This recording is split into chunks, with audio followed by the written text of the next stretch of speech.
What is up, you guys? It is your host, Galadon. Oh, I'm sorry. Welcome back, fellow fans of Clash of Clans. All right, I know you guys like to hear that. So, okay, I wanted to cover a few things in this episode, but today, most specifically, how Supercell is sabotaging my Strange But True series by eliminating all seasonal troops from the game. What is this, you say? Can it be true? Well, apparently so. I have heard from far and wide players raging at Supercell. Okay, well, players disappointed, let's say, because without any sort of warning or announcement that I heard of either. Now maybe I missed it, okay? Because I also did miss the 10 bonus league medals in Clan War Leagues. Maybe I missed somewhere there was an announcement that said, hey, we're deleting all of your hard saved troops and spells that you've saved in your account for years and years, and they're gone. And that's it. So no more attacks like this unless the season happens to come by and we see troops.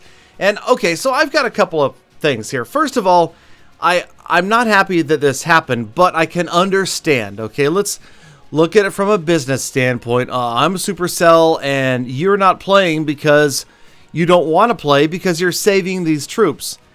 That's maybe what their reasoning was. You know, or maybe they're getting too many complaints. I heard this in the comments. Maybe they're getting too many complaints of hackers. I saw this guy, and he's got these troops that I can't have, and I want troops like him, and how come I can't have Pumpkinhead Barbarians, or whatever it might be. So, I don't know. I didn't hear the reason, and I guess I could go ask, but whatever. Because the reason of, players aren't playing their accounts because they have special troops makes no sense to me. Because, obviously, if they're a Clash fan or fanatic, they're going to be playing a second account, a different account, in addition to the one that they have that has the seasonal troops. And they're saving those for fun. I mean, that was actually my plan with one of my other alts accounts. Obviously, that plan has been wrecked like a wall wrecker. Call Supercell the Dream Wrecker, as we no longer have any seasonal troops. So it is what it is. I don't know. I mean, it's disappointing, but it's not like the biggest tragedy of all time. But at the same time, hey, come on. It admittedly was some footage for the Strange But True episode. So now I need you guys to work extra hard. Bring me more Strange But True. I need to hear some other really weird things. Okay, you guys are good at this. Okay, you're good at weird things. I don't know if it's my viewers, it's YouTube in general, but when it comes to weird things, you guys excel. You're second to none. You're amazing.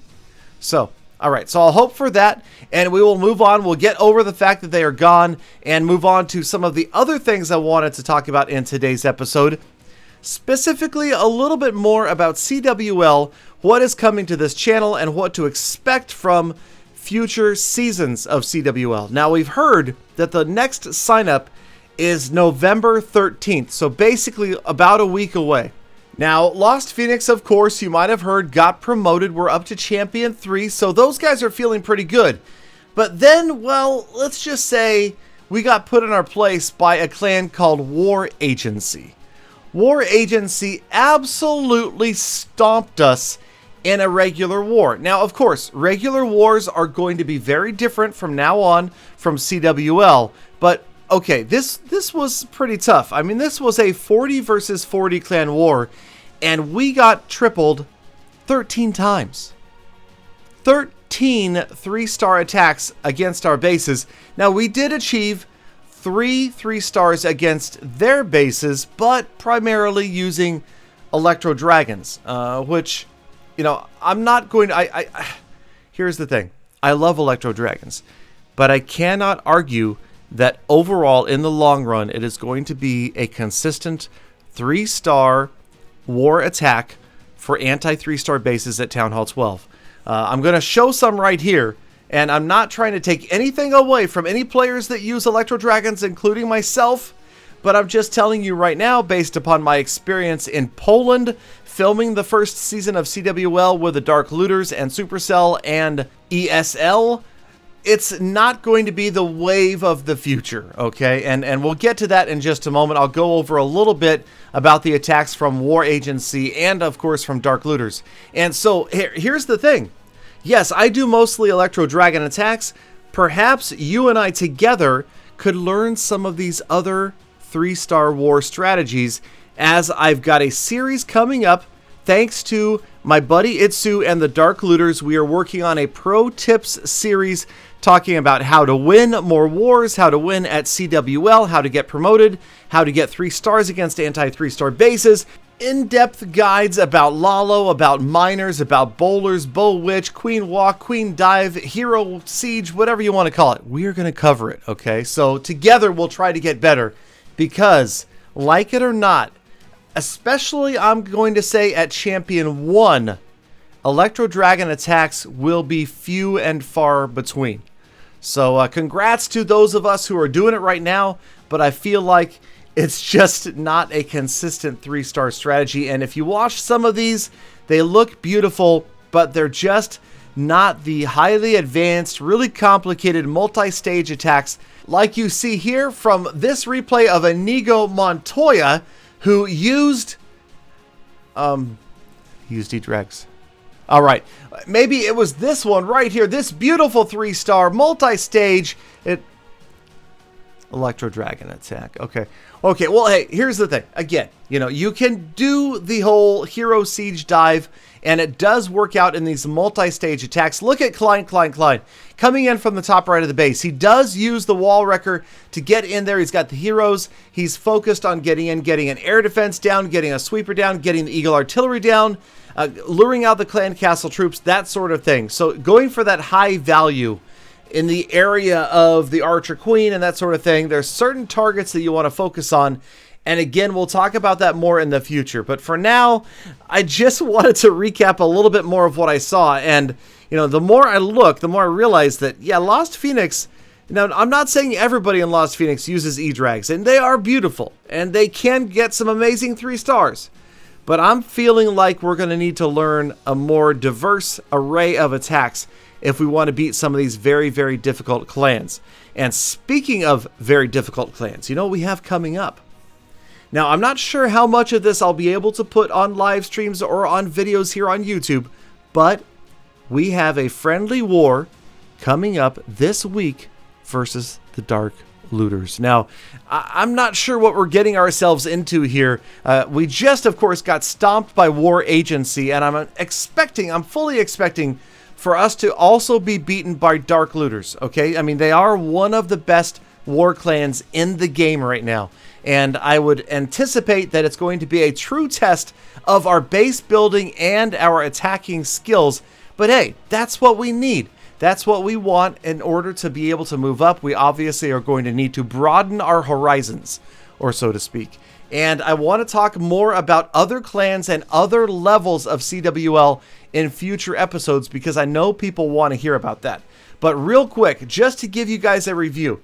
So we got 3 stars against War Agency. They got 13 3 stars against Lost Phoenix. Now, I'm not going to burn all of the Lost Phoenix bases, even though they probably should be burned to the ground and the ashes blown away because so many got tripled. But here are some statistics about these losses. Only 2 of these 3 stars out of 13 by War Agency were using E-Drags. The rest were Hero Dive Laloon, Queen Walk Miner, Hero Dive Miner, healers with Bow Witch, or a spam Bow Witch attack. So yes, there are lots of other attacks out there, and we will cover them in future episodes.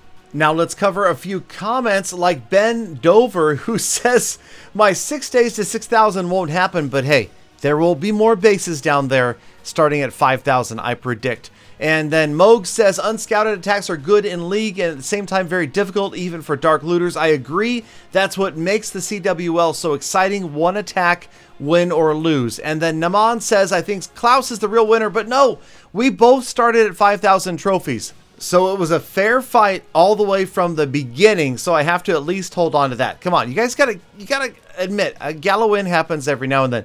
And then Steve asking about the CWL, about League medals. Remember that you got 50 League medals from the tutorial. That's where you got those ones to begin with. Harsh wants to know if my base is maxed again. I'll tell you, actually, it's not. walls. I've got like 88 walls to go. So who knows? Farming at Town Hall 12? Maybe this season will drop. I don't know. And then NP says, bro, you sound like you're in your early 20s. Thanks, dude. I like totally appreciate that, man. That's like the nicest thing anybody said to me like all day, yo. And last but not least, a poem. Roses are red, violets are blue. I don't rhyme. Nice video. Well, video. All right. Thanks you guys for hanging out. Send me a better poetry rhyme and I might pin it in the next video. Have a great day. I will see you guys again tomorrow. Be kind to each other. And what? Oh yeah, come back again tomorrow for more full attacks. Rhyme with that. Do it.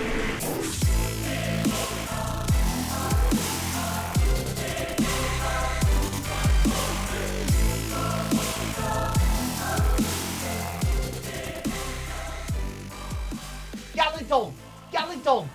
Roses are red, lawyers wear slacks. Come back tomorrow for more full attacks.